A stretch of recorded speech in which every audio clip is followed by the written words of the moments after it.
Now it's my pleasure to welcome Sarah Briley.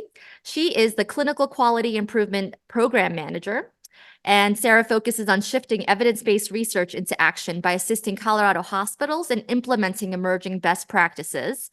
Sarah partners with national and state maternal health leaders to develop hospital protocols, policies, and practices, as well as education and training for medical providers to improve health outcomes. And she'll provide an update from CPCQC today.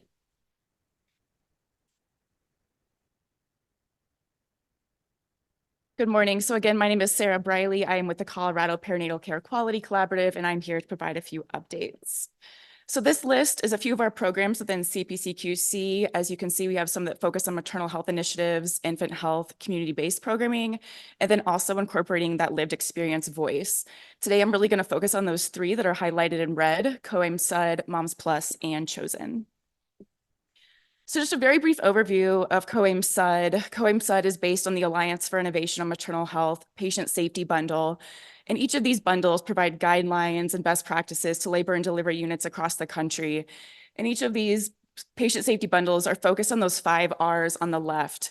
And so when a hospital enrolls in COAIM-SUD, we really ask them to focus in these areas. So for example, with readiness, we ask that they have hospital policies that are most up to date with both federal and state guidelines. With that recognition piece, we would like to see all these hospitals implement screening tools that have been vetted and evidence-based. But not only are we screening to recognize these patients, but we really want to screen to provide that response. So this is really where we partner with Moms Plus, making sure that they are working with pharmacists to initiate treatment if that is what the patient is interested in, or if a patient is going through withdrawal while they are in admission for labor, making sure that we can handle those symptoms and making sure that those are taken care of to reduce AMA. And because we are a quality improvement initiative, we really focus on data and reporting. And finally, respectful, equitable, and supportive care. This is really where we encourage hospitals to partake in training where they can recognize and address their stigma and bias they may have towards these patients, and making sure they are using person-first language. This slide highlights the 23 hospitals that are currently enrolled in COAIM-SUD. We have 4 new hospitals that enrolled in Q1 of 2024, and we have 2 who are actively interested in enrolling as well. So just a couple slides for data. These 2 graphs represent the % of patients who were screened in our participating hospitals from Q1 of 2021 to Q4 of 2023. As you can see in both of these graphs, there are red lines. These red lines represent the % of patients who were screened for substance use disorder, again, among our participating hospitals. That bottom graph really highlights as well, not only the substance use disorder in the red, but also blue and yellow, which were screens for anxiety and depression. And then that teal color is for recognizing social determinants of health factors. That dashed line is our 90% goal for hospitals. And as you can see, we're doing well with quite a few of these.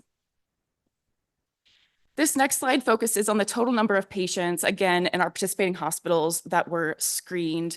I apologize for total number admitted for birth, which was around 18,000.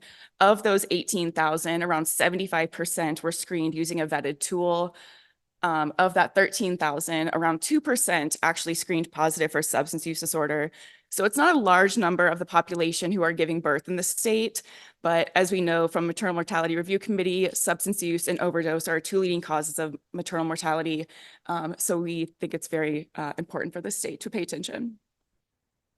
This last data slide focuses on the % of patients who not only screened positive for substance use disorder, but also screened positive for opioid use and how they were taken care of after that was recognized. So the top graph focuses on naloxone care practices. So were they counseled on naloxone during their inpatient stay?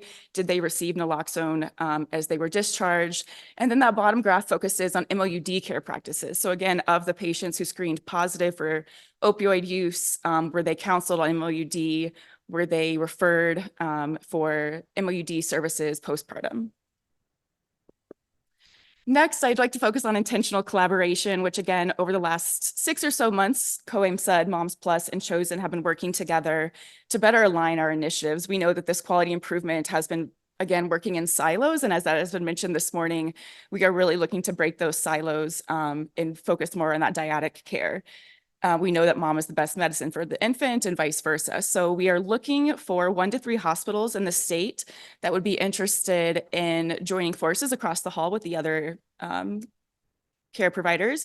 And so if you're already participating in one of these programs and would like to, again, go across the hall and communicate with your teammates, then please reach out to me and let me know.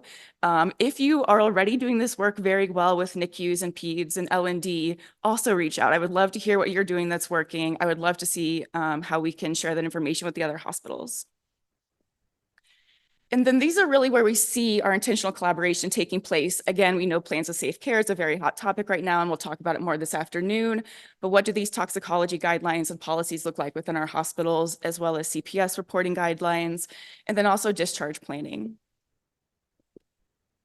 Here are a few upcoming events that we have hosted by CPCQC. August 23rd, we are going to be hosting a dyadic care for substance use forum. Again, co-AIMSA, Moms Plus, and Chosen, bringing the same information, a shared common language and goals for these hospitals who are participating. And then again, going back to our patient safety bundle, that recognition piece, we also offer free expert training to our participating hospitals. So that will be coming in October.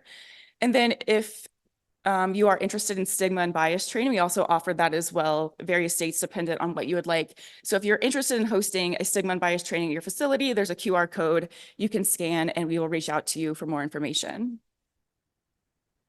Thank you.